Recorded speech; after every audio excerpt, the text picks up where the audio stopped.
A couple of months ago, I hosted a housing tour across North Dakota. We have an acute shortage and affordability issues due to our economy as things grow. At the roundtables that I conducted, one issue came up over and over and over again, which is that young people cannot get entry into the market because they're not bankable. And they're not bankable because they're carrying thousands and thousands and thousands of dollars of student debt. And families talk to us every day and say, how come at a time of record low interest rates, we're paying 8, 9, 10% on our student debt? We cannot continue this. And we know from massive credit card interest that if we do not figure out a way, they will continue to pay the interest and never get out of the principal debt and never be bankable, never be able to get a loan to build a business, be entrepreneurial. This is crushing the future of our economy if we don't deal with it. And this is a small point, obviously not the big part of student loan issues. We're concerned about the rates, but we're also concerned about giving those people with private loans an opportunity to refinance, just like you would if you had a mortgage. And so I want to applaud Senator Brown for the work that he's done. I'm proud to be on this, and I want to thank the chairman and the ranking members for holding this hearing. This is an issue that won't go away. It is an issue that we will continue to work on until we know that we have secured a viable future for American families, and they won't be, buried under with student debt. Thank you, Mr. Chairman. Just a couple points, and I don't remember if it was Mr. Lyons or Mr. Vermillier who gave us the side-by-side comparison, 2004 to today. I think it was you. You might want to add another statistic to your record there.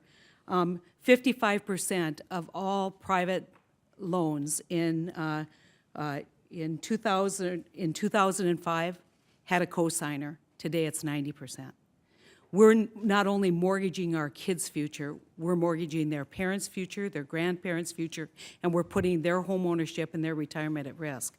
This is a big issue, the issue of co-signing, and so I just raised that because I think it's important to put that on the table. A couple issues, one on transparency and one on a recent visit that I had in North Dakota where I had a chance to sit in the car and actually listen to the radio. And this is for Mr. Chopra. Have you seen the 1-800 numbers or heard the 1-800 numbers? Get yourself out of student debt trouble. We're here to help.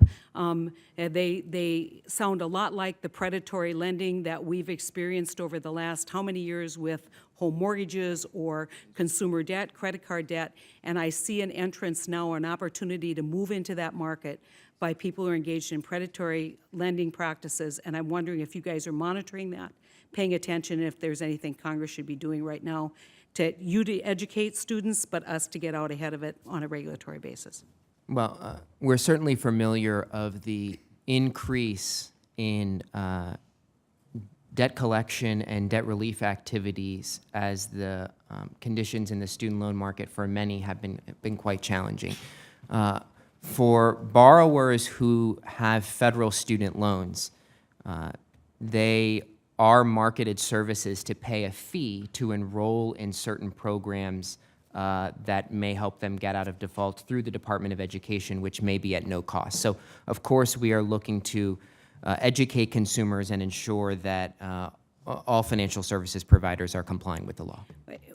Just to follow up, one suggestion that I would have, and I know budgets are limited, but the ability to advertise on the same platform, to educate on the same platform is critical, because what they're not advertising to kids on, 790 talk radio, they're advertising to those parents who have co-signed those loans. And that's a big concern that I have. I want to, Mr. Lyons, you raised a very important point, I think, on transparency. Anyone who recently has had a mortgage has sat down for almost an hour and a half and done all the due diligence, signed all of the, awareness. Yes, we know we're mortgaging away our life. Frequently what happens to a kid and their parents on student loans is the paper gets slid across the desk and signed on the bottom line if you want a better future. And for a lot of, especially first generation college goers, that, you know, there isn't maybe a level of sophistication on what the alternatives are. And so I'm wondering if anyone on the panel, but particularly you, Mr. Lyons, since you raised the issue, have some suggestions for what we can do to promote more transparency in the private marketplace, and you know, whether that should be mandated, encouraged, or otherwise, you know, talked about. Thank you, Senator. I would agree with the recommendations that the CFPB put forth regarding disclosure and clear transparency. But how do we get banks to do that?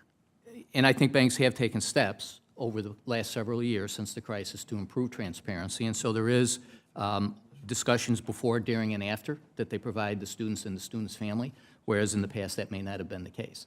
One thing I would suggest, and my time is short, and that's why I'm interrupting, and I'll follow up with some additional questions, but this needs to be done in conjunction with institutions of higher learning. I have a student right now in North Dakota who has $100,000 of private debt. He's a first-generation student. He has a music major, and he's living in his parents' basement. His parents, I'm sure, are on the hook for that same level of debt. He'll never retire that debt. He'll never get out from underneath it, and we've guaranteed that by not discharging this debt in bankruptcy. And so with a little bit of education about, you know, what that education is worth compared to earning power into the future, and what we need to do to educate kids not only as they pursue their dreams, but taking a look at what the earning power are of the choices they make in terms of education opportunities. And so I think you're only one part of the problem. I wouldn't say problem, but you're only one part of the solution, which is, here it is, financial literacy, but back it up with also education on what the earning potential is for these students, and maybe banks can be part of encouraging that as well.